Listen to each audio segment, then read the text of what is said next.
Assalamualaikum warahmatullahi wabarakatuh. Kami dari kelompok 4. Di sini kami akan membawakan topik kita bisa lawan korupsi.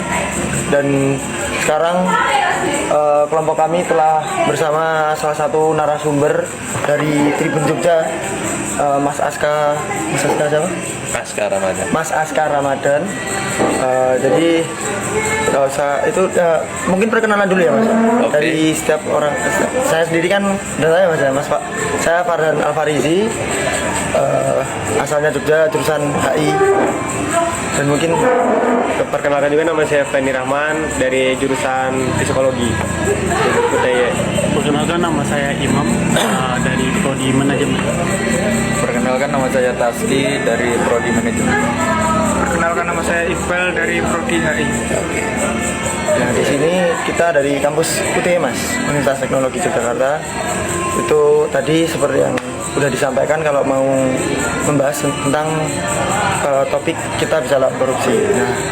Nah, berhubung korupsi itu kan adalah masalah yang sangat-sangat luar biasa lah Mas untuk suatu negara, atau nggak usah sebagai suatu negara, tapi di setiap orang-orang itu kan juga ada korupsi seperti waktu. Nah, dan Indonesia kan juga bisa dibilang negara dengan kasus korupsi yang cukup cukup besar lah. Menurut Anda bagaimana cara mengatasi kasus korupsi ini sendiri? Oke. Jadi berdasar pengalaman di dunia jurnalistik selama lebih kurang 9 tahun, memang aku banyak liputan di sektor pemerintahan dan politik ya, yang emang kata orang dekat dengan kasus-kasus korupsi seperti itu. Dan memang harus diakui, praktik-praktik korupsi itu memang makanan sehari-hari buat masyarakat kita. Bahkan di kota sebesar Yogyakarta yang notabene kota pendidikan, kota budaya, itu pun nggak terhindar gitu loh. Karena yang belum lama ini kemarin ex wali kota Jogja ketangkap KPK juga itu rame kan. Itu pertama kali sepanjang sejarah ada Dari Yogyakarta, pucuk pimpinan di kota Jogja yang tertangkap KPK. Jadi mungkin kalau ditanya cara mengatasi, nah itu agak sulit, pertanyaan yang agak berat. Karena bagaimanapun harus diakui juga penegakan hukum sudah lebih bagus untuk penanganan korupsi Indonesia. Walaupun memang kita lihat KPK ada tarik ulur, maju mundur, tapi sejauh saya liputan kasus-kasus korupsi, terutama di Yogyakarta, itu oke lah. Mereka terbuka, tidak menutupi sebuah kasus.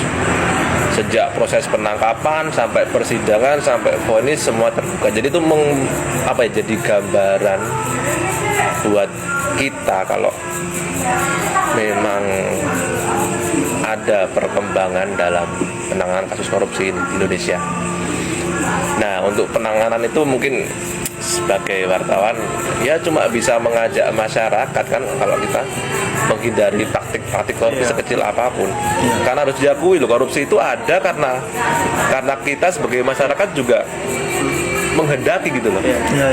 Mau bikin SIM cepet nyogok, bikin KTP harusnya berapa hari nyogok biar cepet. Ya, itu kan kemauan kita sendiri, harus diakui kan. Kita semua pernah, nggak bisa dibohongi. Saya juga pernah bikin SIM nembak. Umur 17, teman SMA dulu pengen punya SIM ya bayar. Kalau sekarang nggak tahu masih bisa apa nggak tahu juga. Mudah-mudahan udah nggak bisa, mudah-mudahan ya. Jadi penanganan jadi dari kita sendiri gitu loh. Kompleks ya? Iya, udah. Ini di Indonesia ini udah terlalu kompleks sih. Setuju. Tapi seberapa besar peran media dalam pemberantasan korupsi ini? Menurut Mas Aska nih? Seberapa besar peran media, karena sebenarnya ya kita kan udah masif gitu loh memberitakan berbagai kasus korupsi dengan harapan ada efek jerah dan pelajaran lah buat para pemangku kebijakan. Karena kita sendiri walaupun kita dekat dengan, harus diakui saya dengan beberapa tersangka korupsi gitu, mereka sebagai pejabat publik ya kita sering wawancara beliau, sering ketemu beliau. Tapi ketika beliau tertangkap ya otomatis kita harus berpihak pada rakyat dong. Objektif, bersifat objektif. Harus objektif. Terlepas dari kita punya hubungan yang baik dengan mereka karena kita sebagai wartawan, mereka narasumber kita kan. Iya. Ya tapi emang ya, itu tadi kompleks sekali ya. Walaupun kita media getol memberitakan seperti itu, tapi nyatanya nggak habis-habis juga korupsi. Tetap ada yang Tetap ada juga. Mau juga masyarakat juga sama aja, itu sebenarnya butuh peran publik kan buat menghentikan itu semua. Contohnya kasus Pak Haryadi kita dulu kan, awal mulanya kan dari pengembang apartemen kan yang meminta Properti. untuk membebaskan AMDAL dan sebagainya. Itu kan datanya bukan dari pejabat, dari rakyat, dari rakyat, masyarakat. Walaupun masyarakat dari kalangan pengusaha ya. ya. Ada kehendak dari rakyat untuk menyogok itu, memberi kompensasi uang sejumlah tertentu dengan jumlah tertentu untuk memudahkan AMDAL-nya. Masyarakat tetap punya andil ya buat di Makanya. korupsi itu ya. Emang. Kecipratan Nah, paling halusnya. iya kan. Kalau halus bahasa paling kasarnya. Ya karena kita pun kalau punya modal, pengen ngembangin bisnis sesuatu lah, biar cepet lah, nabrak regulasi lah, enak. Ya. Harusnya regulasi misal apartemen maksimal tingkat 20, waduh kalau 20 balik modalnya lama, yang dibikin 30 lah. Caranya gimana? Nabrak regulasi, nabrak perda, nabrak undang-undang. Caranya gimana? Kok nggak hitung sama pemerintah? Jadi nggak bisa disalahin perorangannya juga, emang sistemnya juga seperti itu bisa dibilang ya. Kayak kita bikin SIM, kita pengen jujur-jujuran aja dari masyarakat umum nih, yang biasa-biasa aja gitu, belum ke kasus yang besar. Kayak kita pengen bikin SIM yang nggak nyogok, tapi kan dipersulit juga akhirnya. Ya mau nggak mau kita uang lagi. Kayak emang sistemnya udah dibikin seperti itu juga. Jadi mau nggak mau masyarakat juga terlibat dari korupsi itu juga. Emang permasalahan korupsi di sini tuh menurut saya juga emang terlalu kompleks sih, sudah sangat kompleks. Nah, itu Budaya turun temurun. aku tanya sebagai mahasiswa ini yang sekarang dianggap nilai kritisnya udah turun itu. Wah iya. Gimana sih melihat carut marut korupsi di Indonesia itu? Kayak gimana ya? Permasalahannya tuh sudah terlalu kompleks gitu. Kayak kita juga punya andil yang besar juga susah kan, kayak Kalau saya, karena mungkin banyak mahasiswa juga yang mau ikut dalam Iya. andil dalam praktek kayak contoh tersebut sih. demo aja kan kebanyakan mungkin isu-isunya kasus kayak ditunggangin, tetap ada pihak-pihak yang berkebutuhan buat nunggangin tersebut. Berkepentingan, maksudnya berkepentingan. Pada akhirnya susah-susah juga sih. Seperti itu. Ada pertanyaan lain nggak?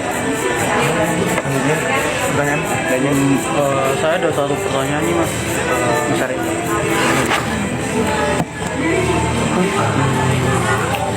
Bisa Anda jelaskan proses investigasi yang biasanya Anda lakukan ketika meliput kasus-kasus korupsi?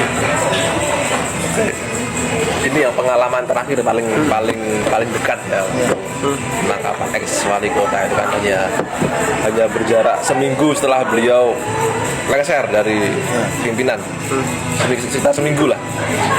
Terus terang itu kita dapat apa ya istilahnya, kalau dibilang bocoran kok kayaknya kayak gimana, bukan bocoran, sebenarnya informasi. Ada temen wartawan yang entah kebetulan atau emang dia udah punya informasi duluan, itu melihat Pak ex wali kota itu digelandang masuk ke mobil bus tahanan itu. Nah dari situ kita mulai nyariin. Kita memang harus, KPK itu tidak bisa memberi informasi secara langsung. Jadi kita itu memang harus menerka-nerka dulu. Jadi hari pertama penangkapan kita belum dapat informasi dari KPK. Sore hari itu kita harus menerka-nerka. Kita nanya beberapa narasumber, orang-orang dekat pejabat itu. Sebelum akhirnya malam itu KPK baru mengeluarkan rilis resminya bahwa benar mereka sudah mengamankan ex wali kota itu beserta beberapa jajarannya sebagai saksi. Kemudian senang 1 hari 2 hari baru ditetapkan sebagai tersangka. Nah di situ kita mulai, karena kita kan di Jogja, Ya. untuk urusan hukum semua di KPK semua, itu wartawan Jakarta yang ngurus. Kita di sini memberitakan dampak dari itu, karena bagaimanapun ada PNS yang terlibat di situ, Ya. sehingga jalannya pemerintahan terus terang goncang.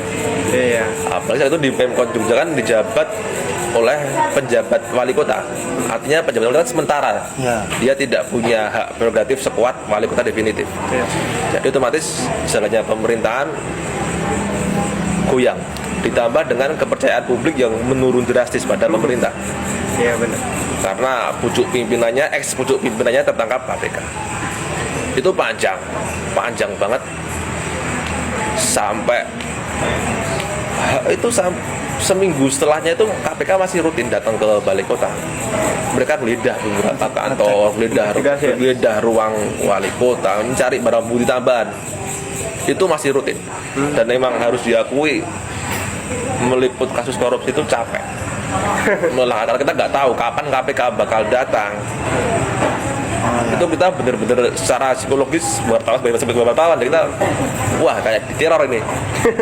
Baru nyantai ngopi tiba-tiba dapat info KPK datang, Langsung pergi. Berangkat lagi.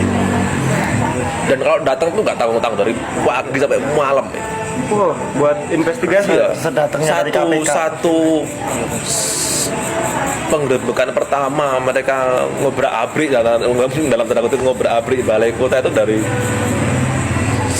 duhur kalau nggak salah, jam-jam duhur sampai baru selesai tuh aku jam 11 malam apa ya. Panjang banget itu. Oh, semua beberapa ruangan yang terkait kasus korupsi itu digeledah semua.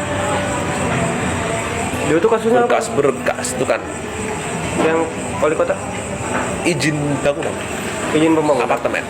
Oh, Jadi semua berkas soal terkait dengan apartemen itu semua dibongkar semua. Itu lama banget, dan sampai ke pengadilan, sampai vonis baru selesai. Itu berapa bulan ya, lama, dan memang harus diakui melelahkan proses meliput kasus korupsi itu. Karena sebagai wartawan kan dua-duanya jangan sampai ada korupsi lagi. siapa ya? Melelahkan sekali. Seperti itu mungkin, panjang. Dan kita nggak dapat informasi bocoran apapun dari KPK.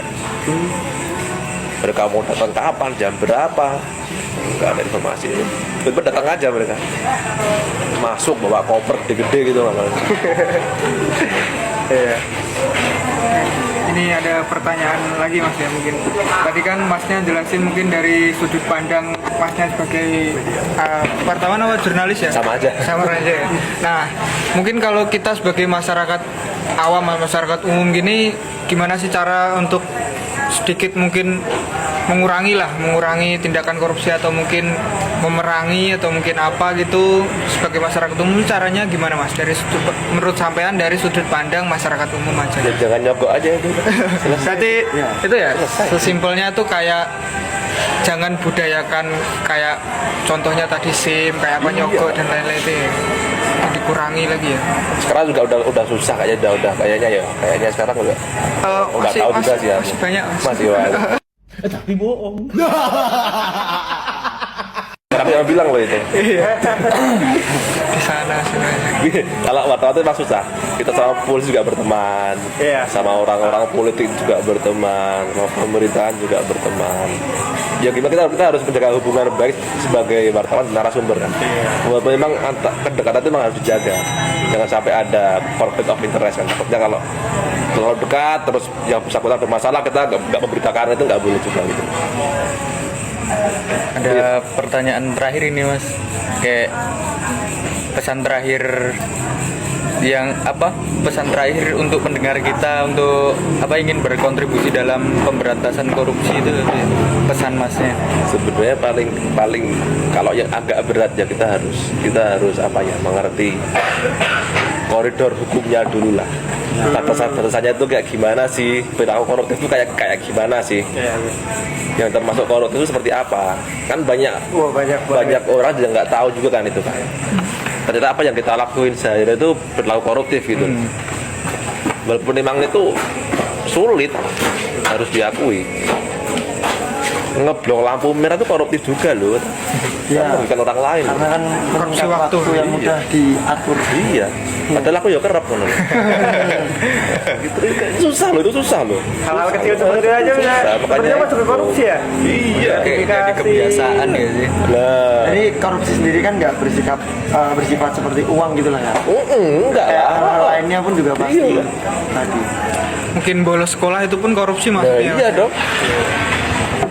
Panas kuliah ya juga. Kalau mereka joki skripsi itu, Oh, joki iya, itu. tugas itu. Gimana itu? Mahasiswa skripsi joki, tugas joki. Banyak kan loh. Banyak kan itu. Berarti intinya untuk mengurangi hal tersebut ya kembali ke diri masing-masing Iya, aja dong. Mas. ya. Oke, dari hal-hal kecil lah mungkin Iya. ya. Hal-hal kecil. Ya karena habit itu tadi sih. Ya, ya emang apa ya udah mengakar rusaknya Indonesia Iya. itu ya. Harus diakui ya.